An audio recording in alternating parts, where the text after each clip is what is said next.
Welcome back, McFly subscribers. Today we're continuing the redfish fly series with the Crease Fly, a fairly easy topwater fly that works great for saltwater fish like redfish and also for freshwater fish like bass. I will discuss this fly in more detail further in the video, since I'm sure you all want to get started tying right away, but in case you haven't seen this channel before, this is McFly Angler.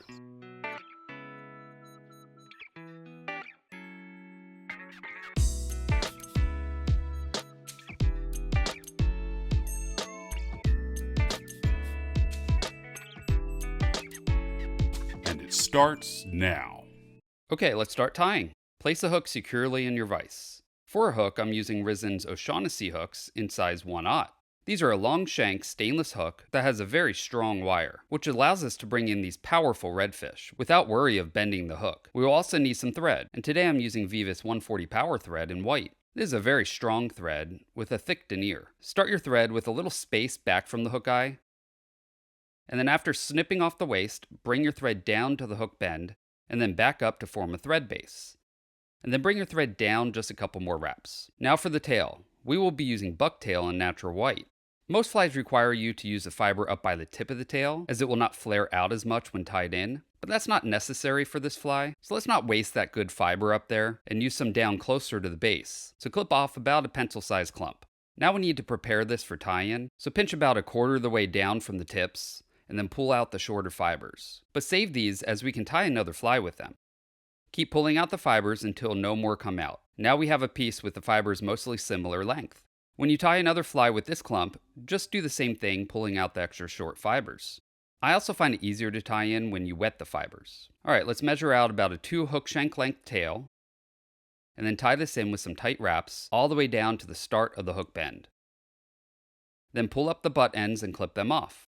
Bring your thread up to just shy of the initial tie-in point, and then let's grab some more bucktail. Now you could use another color like chartreuse, but today I'm tying a brown crease fly, so I'm just going to use this fiber on the back of the bucktail, and this never gets used, so it's good to help us not waste. Snip off a similar amount as the white tail. Then let's prepare it the same way, stroking out the shorter fibers.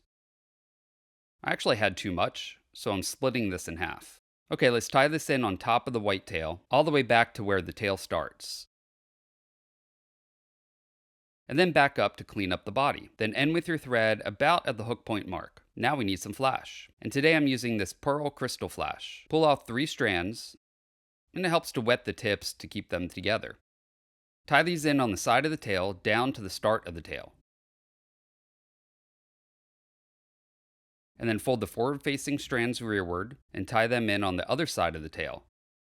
Then cut them to the same length, and save the waste pieces as you can tie other flies with them, and wetting it will help them stay together on your desk. Bring your thread down to the start of the tail, then turn your fly downward like so in the vise, as we want to raise this tail up slightly. And I find turning it down like this makes it easier to wrap around the tail, kind of like you would do with a parachute post if you've ever tied one of those. So once you wrap around it a couple wraps, it will start to lift.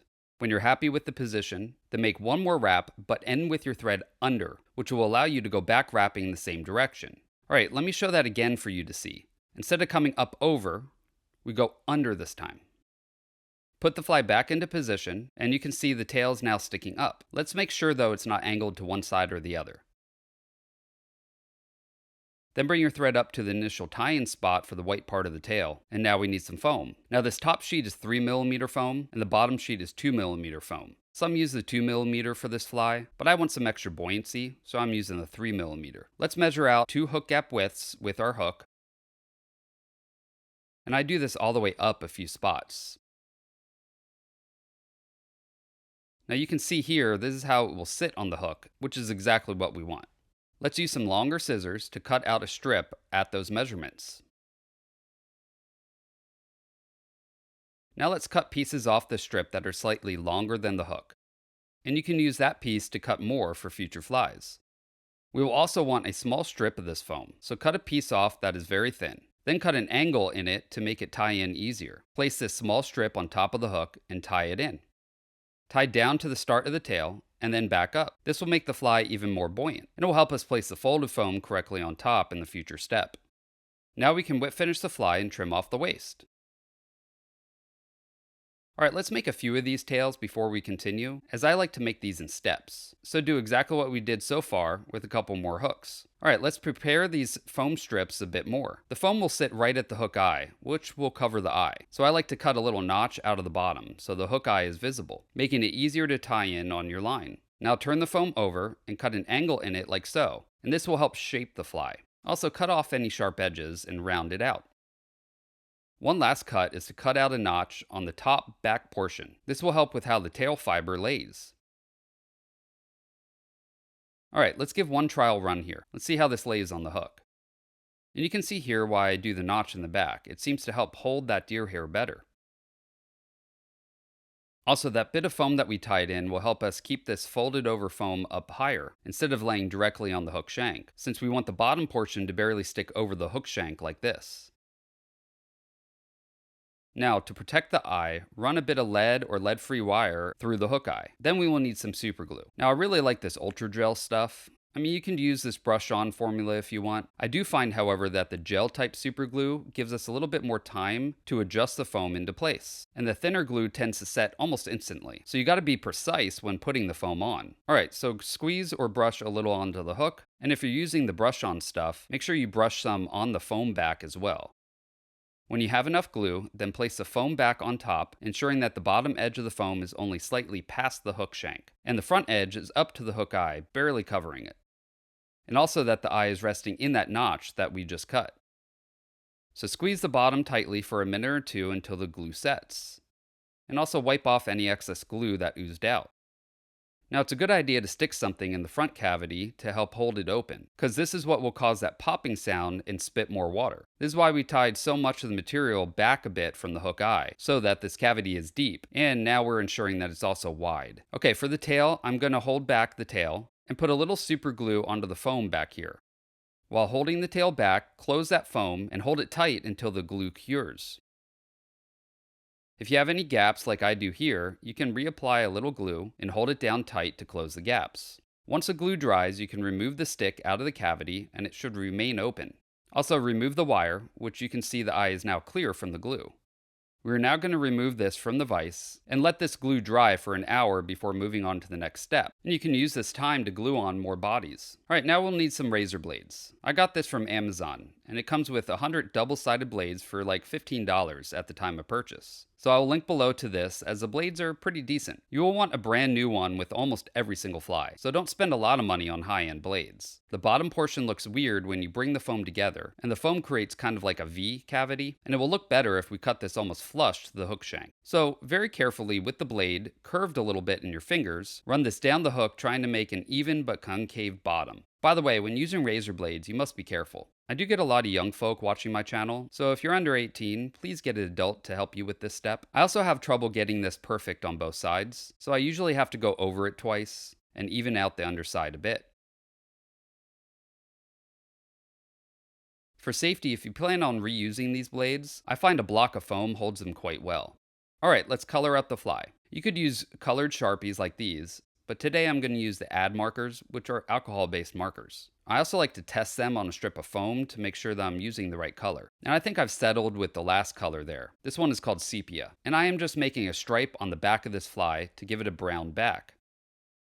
Now I want this stripe to be down a little, less than halfway, and give it a larger white belly than brown back. I also like to make a red gill on this.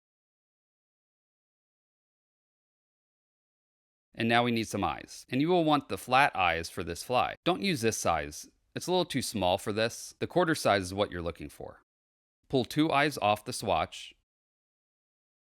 And these are self-adhesive, so you can just place them on the side of the fly like so. But it's better to wait a couple hours, as the markers haven't dried yet, and I just smeared it. This is why I tie multiple at once. I can tie this in steps, allowing things to dry or set up while I'm working on the other flies in the batch. Okay, now let's add some UV resin, and for that I will want this flex formula. Do not use hard curing resin, it will crack. You can see here that the popper will compress when fish bite them, and if the resin is not a flexible resin, the coating will crack and break off. Okay, I also like adding some pearl glitter to the resin. This will give a nice shimmery look. Now it's not necessary, but definitely adds to this fly in my opinion. Also, we will need some disposable paintbrushes, and you can get over 100 of these on Amazon for super cheap. I'll link below. We actually need 2 paintbrushes for this fly, and we can reuse them for other flies tied in the same day. Squeeze out a little bit of the resin onto a sheet of foam or paper or a plate, anything that you don't mind throwing out at one point. Then sprinkle in some glitter, mix this up with one of the paintbrushes, and now start brushing this onto the fly. By the way, you'll want to wait a few hours for the markers to dry before doing this. Now I forgot one crucial step here, and that is to paint the front lips red and cover the hook eye. That's okay though. This initial resin step is mostly just to add the sparkle, and we don't need to put any over the lips or the eye of the hook. Once the whole body is covered with a thin, even layer of the sparkly resin, then start spinning the fly and cure it with your UV light. Start with the light further back and slowly bring it closer to the fly. And this will make it cure more evenly. Okay, I'm going to color up the front lips now with a red Sharpie.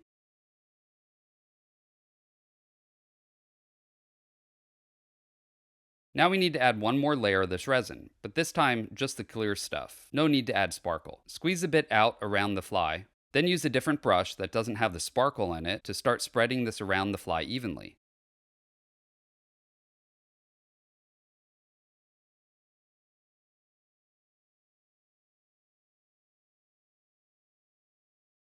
I waited till the end to cover the front lips, as the marker is still fresh and will smear all over the fly. But you want that front covered with resin as well.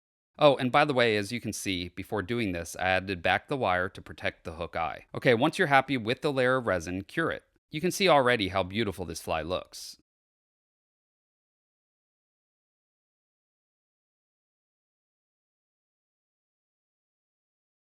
Once cured, pull out the wire and clean up around the hook eye. Now sometimes this pulls out perfectly clean, other times you have to clean up around the eye like I'm doing here. Boy, what a beautiful looking fly.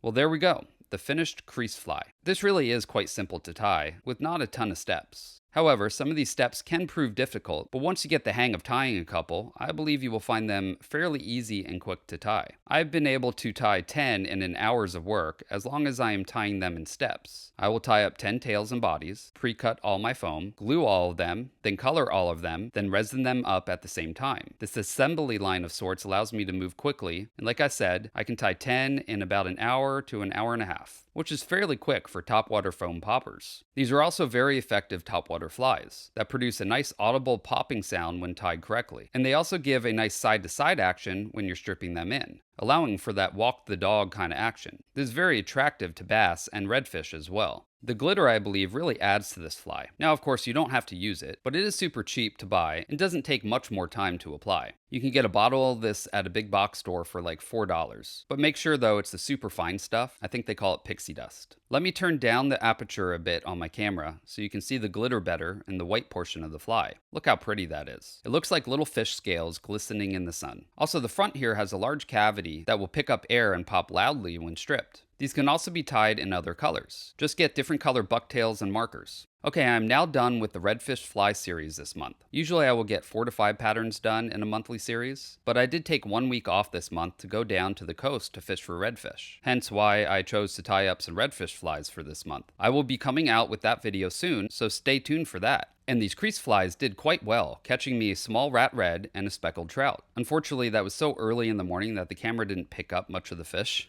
It was way too dark. Now for some recap on the flies I tied this month. I started off this series with the most versatile redfish fly ever created, the redfish crack fly. Then I tied a fly that I developed, and I call it the McFly's foam shrimp.